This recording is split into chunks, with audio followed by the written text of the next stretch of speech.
We've all been in the theater at one point and just thought, what the hell is going on? And we take a look around to see the expression of the other people around us. And they're fully engrossed in the film, and there's not one bit of confusion. So we just turn back to the screen and we just keep on watching, still completely baffled by the plot, the message, the entire point. And in that situation, I just can't help but think, am I just stupid? And then you come out of the theater with your friend and you ask them, oh, what did you think of the movie? And they just start going on about how the cinematography was really great. I was just amazed by the level of detail in the production design. The music was excellent. And then there's this awkward pause and you both realize you both didn't get it. And then there's just a sense of relief because you're not the only stupid person that watched that movie that just didn't get it. Is that too specific? So this literally just happened to me. I watched Wes Anderson's latest film, Asteroid City, and I just did not get it. I came out of the movie disappointed and I just felt stupid.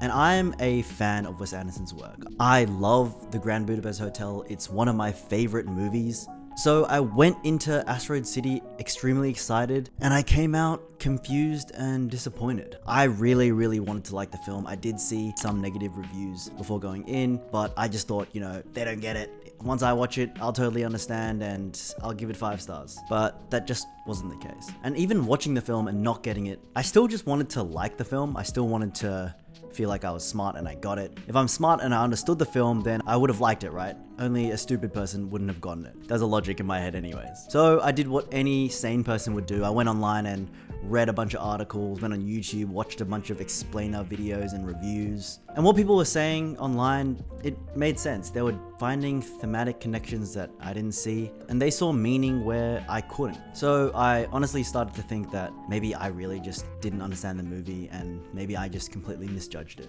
So let's quickly dive into what made the film confusing. It was structured in a way that while watching the film, we are watching a black and white televised stage production about the creation of this play, which is called Asteroid City. And that show is hosted by Bryan Cranston, in which Edward Norton is the writer of the play Asteroid City, and Jason Schwartzman is the lead actor in that play. And then he literally is the main character in the play. Yeah, a lot to take in, I know. And it's not like Anderson hasn't used framing techniques like this before, so it's definitely not a shock. But in Asteroid City, he just takes this to a whole nother level. Here, the various universes, for lack of a better word, they actually start blending together. Like previously, they've been quite separate and they're sort of at the beginning and bookending the story. But here they really blend together and start to fall into each other. Throughout the movie, we aren't just watching the story of Asteroid City. We get pulled back into the stage production about the making of Asteroid City. And we just get thrown back and forth between these two places. This was really jarring to me. It just felt like as soon as it was building some momentum in the colorful world of Asteroid City, we get pulled back into the world of black and white. And because he was juggling both of these universes, it just felt like neither of them really got fleshed out. Sure, there were a lot of interesting ideas thrown out. Ideas such as grief, dealing with the unknown, dealing with a radical change, government overreach.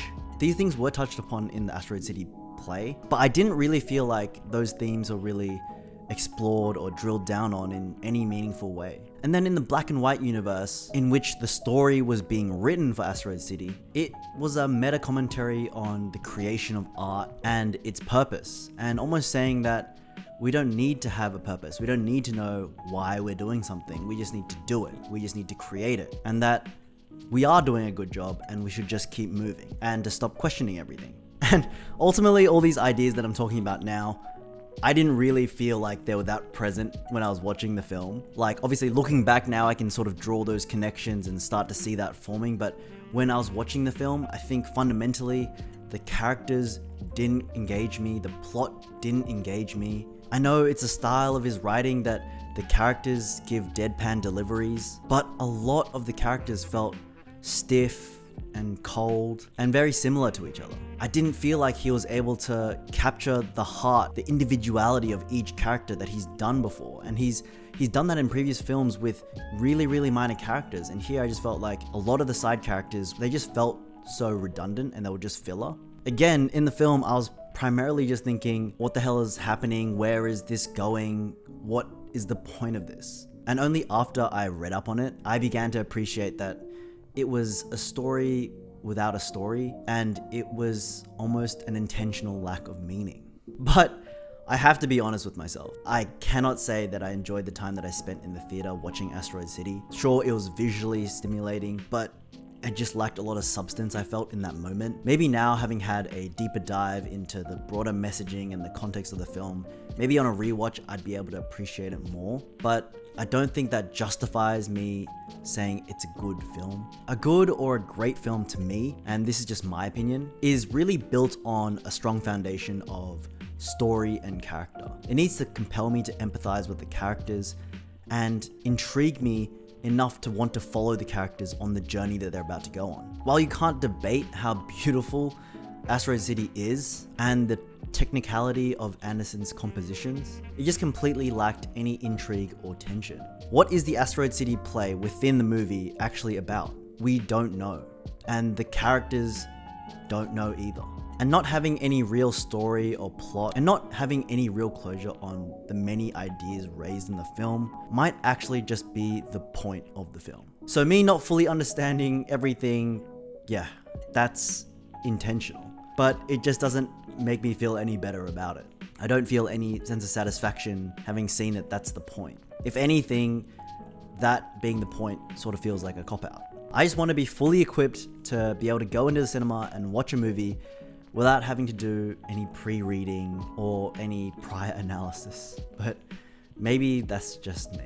Anyways, I hope this made sense, and I'll see you in the next video. Bye.